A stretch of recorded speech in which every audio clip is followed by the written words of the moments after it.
राम नाम के जाप से होता है हर काम, काम अगर मन में बसा पाद सकोगे राम। ये राम का इलाका भी है और काम का भी। मैं कहां से अपनी बात शुरू करूं?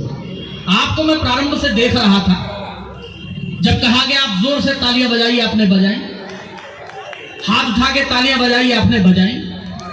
अब तो आप समझ ही गए होंगे इतने वर्षों तक हम गुलाम क्यों रहे। जब सबकी मानते रहोगे तो यही होगा। मैंने भी आपसे कहा तालियां बजाइए। आप बहुत भोले इंसान हैं, और भारतीय बेसिकली भोले ही होते हैं। भोला समझते हैं आप? मेरा एक मित्र है मनीष, बेहद भोला।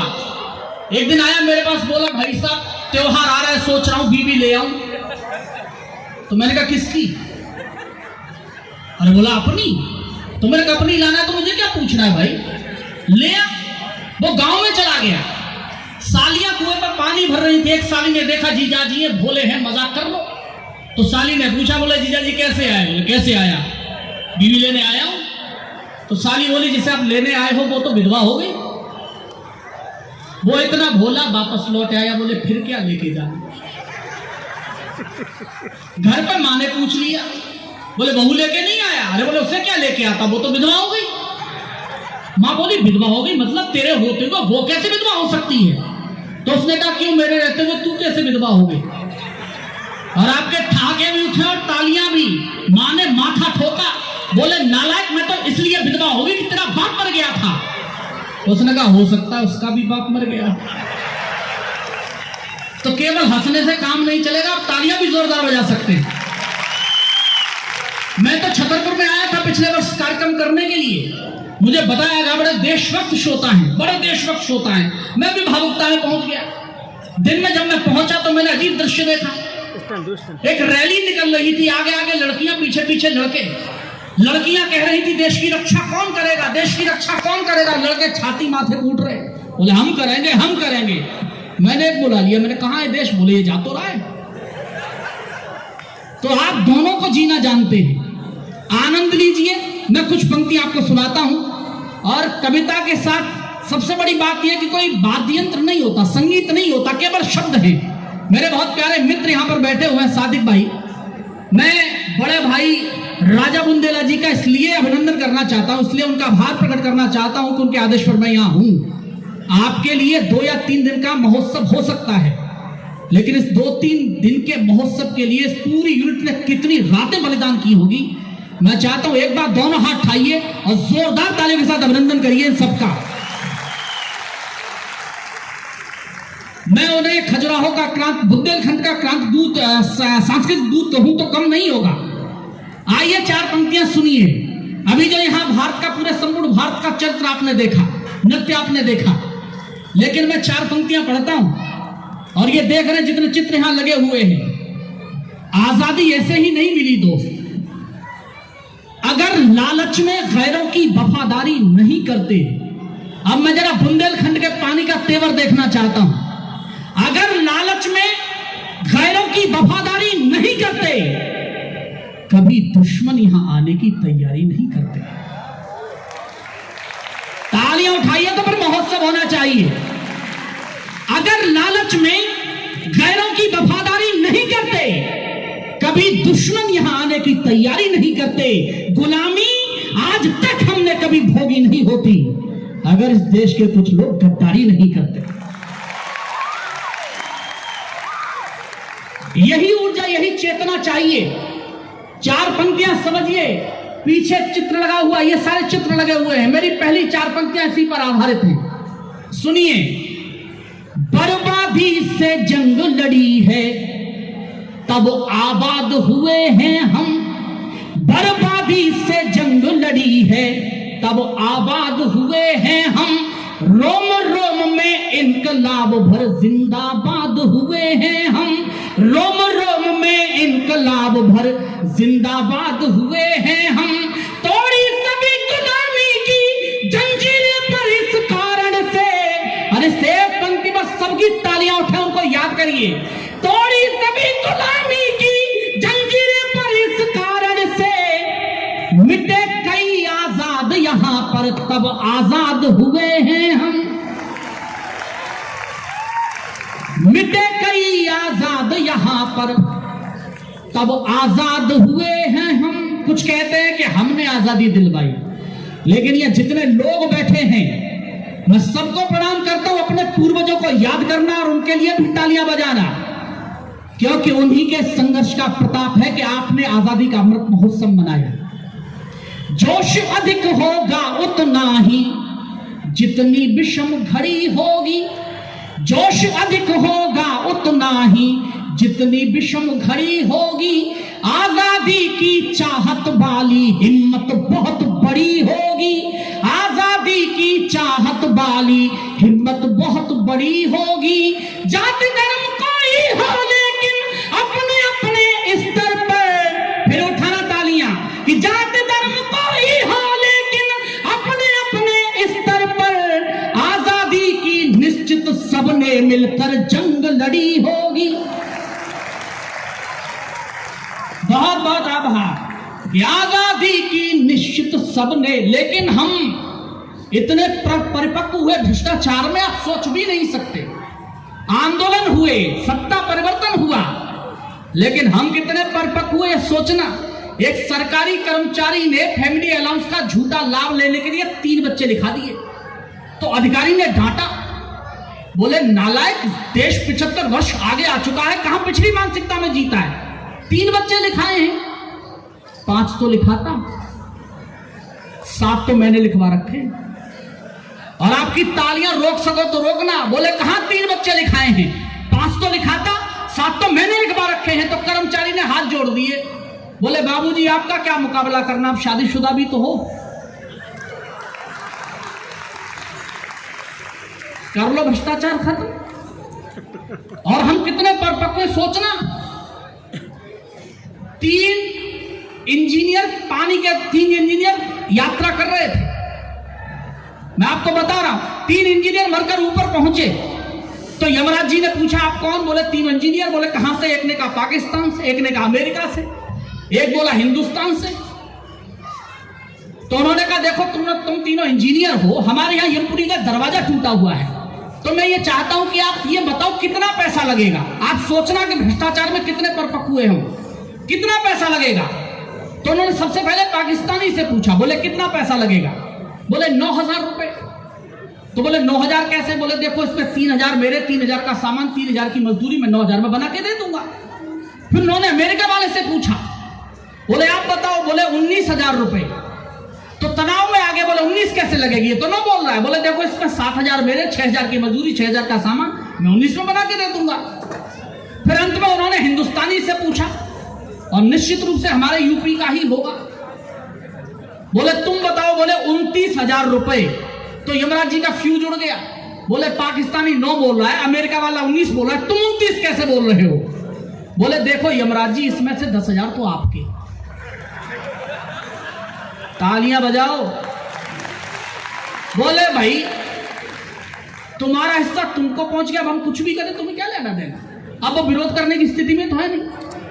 बोले इसमें 10,000 आपके, 10,000 मेरे, बचे 9,000 इस पाकिस्तानी को दे दो, खुद बना के देगा। मतलब हम उतने में भी काम करना नहीं चाहते। सोचिए। लेकिन 4 पंक्तियां और सुनिए, मैं योगेश्वर कष्ट की भूमि से हूं। कई बार शस्त्र भी उठाना पड़ता है। 4 पंक्तियां सुनना, कि विफल शास्त्र के हो जाने पर शस्त्र जगाना पड़ता है। विफल शास्त्र के हो जाने पर शस्त्र जगाना पड़ता है, यानी शांति दूत को भी फिर युद्ध रचाना पड़ता है, यानी शांति दूत को भी फिर युद्ध रचाना पड़ता है। जब अधर्म हावी हो जाए और धर्म सहमा सहमा, तब वंशी त्याग कृष्ण को चक्र उठाना पड़ता है। तब वंशी त्याग कृष्ण। टाइमिंग का ध्यान रखो। ताली सही जगह बजती है तो ठीक है, बाद में बजती है तो आपकी बुद्धि पर तरस आता है। और मैं तो देखो बुंदेलखंड से अलग नहीं है, मैं तो ब्रज से हूं। लेकिन मैं एक चीज और बताना चाहता, हम यूपी वालों को हल्के में कभी लेना नहीं चाहिए। मैं सही बता रहा हूं। अगर पहले टिप्पणी पकड़ लोगे तो तालियां उठ जाएंगी आपकी। यूपी वालों को हल्के में लेना नहीं चाहिए। अनादिकाल से विद्वानों का मत रहा कि माया किसी की समझ नहीं आती। हम यूपी वालों ने यह हालत कर रखी है कि माया की खुद भी समझ नहीं आती। कुछ की बाद में समझ में आएगा तो मुझे दिक्कत नहीं है, और समझ जाओ तो तालियां उठाया करो। मैं सही बता रहा हूं। मैं हरियाणा चला गया, यहां पे हर प्रदेश का नृत्य हुआ। मैं हरियाणा चला गया तो उंगली कर करके दुखी किया, यूपी से आया है, यूपी से आया। मैंने कहा हल्के में मत लो भाई, ये राम रहीम रामपाल हरियाणा ही पैदा करता है, यूपी में तो उम्मीद ही नहीं है। भाई हमारे यहाँ किसी बाबा को एक मुट्ठी अनाज नहीं देते, वो ढेर नहीं लगा सकता, डेरा क्या खाक बनाएगा। और तालियां उठाना, बोले हम हरियाणा वाले थोड़े ही हैं, ऐसे थोड़ी है कि पहले बाबा पैदा करो ऐसा, फिर उसे पकड़ के जेल में डालो। हम डायरेक्ट ऐसा बाबा तैयार करते हैं जिससे मुख्यमंत्री बनाया जा सके।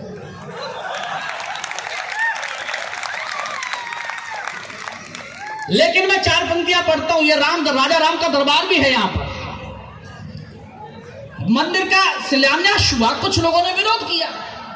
मैंने कहा विरोध क्यों करते हो भाई, लेकिन 4 पंक्तियां मेरी सुनना। वो कहते हैं ये तो रावण है जो विरोध कर रहे हैं।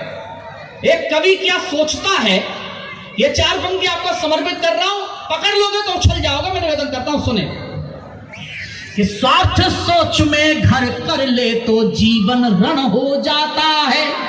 स्वार्थ सोच में घर कर ले तो जीवन रण हो जाता है। अपने ही विपरीत धरा का तब कण कण हो जाता है। अपने ही विपरीत धरा का तब कण कण हो जाता है। ज्ञान बाहुबल या फिर साहस कुछ भी काम नहीं आता। और जो कविता समझते उनकी तालियां उठ जाएं कि ज्ञान बाहुबल या फिर साहस कुछ भी काम नहीं आता। मन में राम नहीं हो तो ये तन रावण हो जाता है।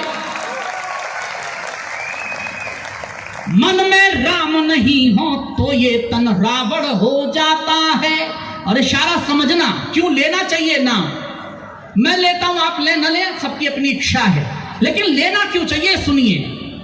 एक कृपा उनकी होती तो हृदय पुष्प खिल जाता है। एक कृपा उनकी होती तो हृदय पुष्प खिल जाता है।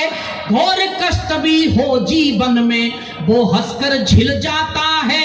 पूरे मन से चाहा हो तो फिर दुश्मन का देश सही। अगर प्यार करते हो तो तालियां उठाना इस बार कि पूरे मन से चाहा हो तो फिर दुश्मन का देश सही। राम भक्त को लंका में भी राम भक्त मिल जाता है। राम भक्त को लंका में भी राम भक्त मिल जाता है। और याद रखना, यह कहा जाता है कि रावण ने संपूर्ण सृष्टि को जीत लिया था, लेकिन परिणति क्या हुई, परिणाम क्या हुआ। अहंकार किसी को नहीं पालना चाहिए। लेकिन एक बात बोलता हूं, मैंने तो जब आंदोलन हुआ था तब कहा था, होंगे वे बादशाह अपने पद का गुमान सर पर रखें। और बुंदेलखंड वालों, अगली बात पर आपके पानी का तेवर बोल दिया हो तो तालियां उठा लेना। होंगे वे बादशाह अपने पद का गुमान सर पर रखें, लेकिन हम हैं अक्खड़ फकीर, सिंहासन ठोकर पर रखे। लेकिन हम हैं अक्खड़ फकीर, सिंहासन ठोकर पर रखें। इस अहंकार की चादर का विन्यास बदल भी सकते हैं। अरे रानी लक्ष्मीबाई ने बता दिया था कि मरना होता क्या है। होंगे वे बादशाह अपने पद का गुमान सर पर रखें, लेकिन हम हैं अक्खड़ फकीर, सिंहासन ठोकर पर रखें। इस अहंकार की चादर का विन्यास बदल भी सकते हैं। हमने अगर अंगड़ाई ले ली, इतिहास बदल भी सकते हैं। और अगली 2 पंक्तियों पर सबकी तालियां उठाएं कि हमने अगर अंगड़ाई ले ली, इतिहास बदल भी सकते हैं। कोई कितना ताकतवर हो, पर अंदर से हिल जाता है। जो मिट्टी से नफरत करता वह मिट्टी में मिल जाता है। पढ़ना रावण के चरित्र को वो भी क्या सिखलाता है। पढ़ना रावण के चरित्र को वो भी क्या सिखलाता है। करता जो जैसा जीवन में वो वैसा फल पाता है, करता जो जैसा जीवन में वो वैसा फल पाता है। शक्ति ज्ञान का हो घमंड तो रहता कुछ भी शेष नहीं। इस एक पंक्ति पर आप सबकी तालियां उठे मैं अगर आप तक पहुंच जाऊं कि शक्ति ज्ञान का हो घमंड तो रहता कुछ भी शेष नहीं। सृष्टि जीतने वाला अपने घर में मारा जाता है, सृष्टि जीतने वाला अपने घर में मारा जाता है। कहने को बहुत कुछ है, लेकिन मैं बस इतना ही कहना चाहता हूं। दो छंद और आपको सुनाता हूं घनाक्षरी। अगर कविता सुनने वाले हैं तो ये याद रखिए, ये प्रयोग मेरा मौलिक है। हिंदी जहां जहां छंदबद्ध रचनाएं होती हैं तुकांत प्रयोग होता है। उर्दू में जिसे काफिया कहा जाता है, जो लगातार बदलता रहता है। मैंने पहली बार प्रयोग किया, मैं तुकांत नहीं बदल रहा हूं। मैंने एक शब्द का तुकांत बनाया है, पंक्ति के क्रम के आधार पर उसकी संख्या बढ़ाई है। यानी पहली पंक्ति में शब्द एक बार है, दूसरी में लगातार 2 बार है, तीसरे में लगातार 3 बार, चौथी में लगातार 4 बार। बुंदेलखंड में खड़ा हूं, खजुराहो इंटरनेशनल फिल्म फेस्टिवल में। जिंदगी कैसी जीनी चाहिए, इस पर पूरा छंद है मेरा, मैं आप सबको समर्पित कर रहा हूं। पहला पकड़ लेंगे तो आनंद आएगा, खजुराहो में अगर नहीं पकड़ा गया तो शायद मैं सोचूंगा कहां पकड़ा जाएगा। पंक्ति सुनिए, पहली पंक्ति। योगेश्वर कृष्ण के 64 स्वरूप आप जानते हैं, लेकिन 2 स्वरूप हैं जो सर्वाधिक प्रचलित हैं। एक बंसी वाले का यानी प्रेम का, और एक चक्रधारी का यानी युद्ध का। और हम अपने अंदर झांक कर देखें तो महसूस करेंगे पूरी जिंदगी तो 2 चरित्रों में खत्म हो जाती है, क्योंकि या तो आप प्रेम कर रहे होंगे या आप युद्ध कर रहे होंगे, जीवन का संघर्ष कर रहे होंगे। अब पहली पंक्ति सुनिए, जो कविता वाले पहली पंक्ति पर तालियां उठाएंगे तो मुझे अच्छा लगेगा। सुने कि जीवन में प्यार जो करो तो इतना करो, जीवन में प्यार जो करो तो इतना करो कि होठ चुप अखियों का पानी बोलने लगे। जीवन में प्यार जो करो तो इतना करो कि होठ चुप अखियों का पानी बोलने लगे। निकलो समाज की भलाई के निमित्त ऐसे, सच में बुराई पानी पानी बोलने लगे। निकलो समाज की भलाई के निमित्त ऐसे, सच में बुराई पानी पानी बोलने लगे। परिश्रम में बहे पसीना इतना बहे कि देख ले तो पानी पानी पानी बोलने लगे। और चौथी पंक्ति भारतीय सेना के लिए है। लोग कहते हैं अच्छे दिन नहीं आए, मैं प्रवक्ता नहीं हूं, लेकिन बस 2 टिप्पणियां कर रहा हूं। अगर समर्थन करो तो तालियां उठाना, वरना खामोश होकर भी सुन सकते हैं। पहली टिप्पणी, लोग कहते हैं अच्छे दिन नहीं आए, लेकिन क्या ये अच्छे दिन नहीं है कि 75 वर्षों में, आजादी के 75 वर्षों में चीन पहली बार डोकलाम से वापस जाना पड़ा। चीन, आपकी तालियां कमजोर हैं। और दूसरी टिप्पणी पर तालियां उठाना, यह भारतीय तिरंगे की तासीर है। रूस और यूक्रेन के हमले में न तिरंगे ने न केवल भारतीयों की जान बचाई, अब तो वे लोग जो भारत से नफरत करते थे वे भी तिरंगा उड़कर बचते हुए नजर आए। अब अगली पंक्ति पर आपकी तालियां उठे, सुने कि जीवन में प्यार जो करो तो इतना करो कि होठ चुप अखियों का पानी बोलने लगे। निकलो समाज की भलाई के निमित्त ऐसे, सच में बुराई पानी पानी बोलने लगे। परिश्रम में बहे पसीना इतना बहे कि देख ले तो पानी पानी पानी बोलने लगे। युद्ध लड़ना पड़े तो यूं लड़ो कि दुश्मन भी होके पानी पानी पानी पानी बोलने लगे। कि युद्ध लड़ना पड़े तो यूं लड़ो कि दुश्मन भी होके पानी पानी पानी पानी बोलने लगे। और अंतिम चलते चलते केवल एक क्षण सुनाना चाहता हूं। आपको याद होगा, हमें आजादी के इन 75 वर्षों में बहुत कुछ ऐसा जो पढ़ाया नहीं गया, बताया नहीं गया। मैं बुंदेलखंड में खड़ा हूं, हमें आज तक पढ़ाया गया कि 1962 के युद्ध में हम चीन से हारे। लेकिन एक जानकारी मैं आपको देता हूं, अगर आपको पता है तो 1000 सैल्यूट करूंगा आपको। नहीं पता तो गूगल पर सर्च करिए, किसी इतिहासकार से मिलिए, वो आपको बताएगा। उसी 1962 के युद्ध के दौरान चीनी बॉर्डर पर चुशुल में एक चौकी है रेजांगला, जहां भारत के केवल 124 बेटे तैनात थे, केवल 124 बेटे, जिनके पास हथियार पर्याप्त मात्रा में नहीं थे, जिनका संबंध भारत से कटा हुआ था, और चीन ने नियम के विरुद्ध 3000 सैनिकों के साथ सुबह 4 बजे उस चौकी पर हमला कर दिया। बुंदेलखंड वालों, अगर तालियां उठा सको अपने बेटों के लिए उठाना, भाइयों के लिए। उन 124 बेटों में से 114 बेटे वहीं शहीद हुए, लेकिन चीन के 1800 सैनिक मारे, उसे मजबूर कर दिया सरेंडर करने के लिए। आज हम समाचार पत्रों में पढ़ते हैं चीन डोकलाम की तरफ आंखें गड़ाए हुए है, और मैं कई बार सोचता हूं कि जिसे खुद की आंख दिखाई नहीं देती वो हमारी तरफ गड़ाए हुए हैं।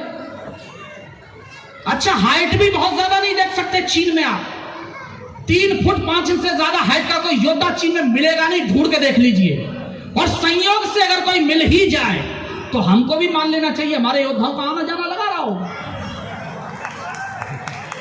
तालियां उठाओ तो ढंग से उठाया करो। मैं अंतिम 4 पंक्तियां पढ़ता हूं, सुन लीजिए, और एक एक व्यक्ति जुड़ जाए। मैं निवेदन करता हूं, सुने कि घुड़की दिखाए किस बात का घमंड तुझे, हम तेरी ताकत को तोल के पी जाएंगे। घुड़की दिखाए किस बात का घमंड तुझे, हम तेरी ताकत को तोल के पी जाएंगे। हम हैं अमर जो शहादत का सोमरस, पीना भी पड़ा तो दिल खोल के पी जाएंगे। हम हैं अमर जो शहादत का सोमरस, पीना भी पड़ा तो दिल खोल के पी जाएंगे। हम नीलकंठ हैं उगलता जहर जो तू, हर हर महादेव बोल के पी जाएंगे। और इसे एक पंक्ति पर सबकी तालियां उठे हंगामेदार, कि हम नीलकंठ हैं उगलता जहर जो तू, हर हर महादेव बोल के पी जाएंगे। भारत से कभी टकराना नहीं चीन, यहां चाय वाले हैं जो चीनी घोल के पी जाएंगे।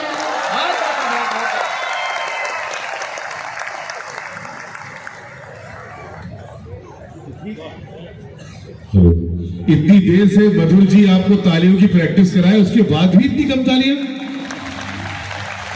भारत मां के सच्चे सपूत मनवीर मधुर जी।